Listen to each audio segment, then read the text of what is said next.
اور ہمارا کوئی رشتے دار یا گھر کا آدمی فورن میں ہو تو اس کو بھی یہ مسئلہ سنا دے. یہ نہ سمجھے اپنے آپ کو کہ میں تو قرضے میں ہوں, میرے ذمے زکات واجب نہیں, اس کے ذمے بھی زکات واجب ہو جائے گی. یہ مسئلہ بھی یاد رکھیں. اب زکات کس کو دے؟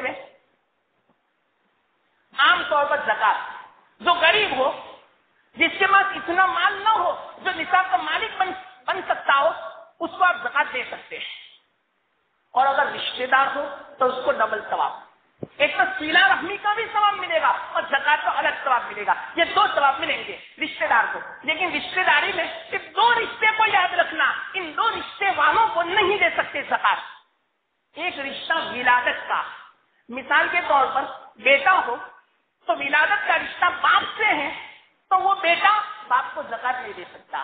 اور باپ کے اوپر جتنے بھی ہیں, دادا اور دادا, کسی کو زکات نہیں دے سکتے. اور دادا بھی اپنی اولاد کو اور اسی طرح اپنی نواسیوں کو, اپنی پوتیوں کو, اپنے پوتوں کو, اپنی اولاد کو زکات نہیں دے سکتا. یہ ولادت کا جو رشتہ ہے اس کو زکات نہیں دے سکتے, یاد رکھنا.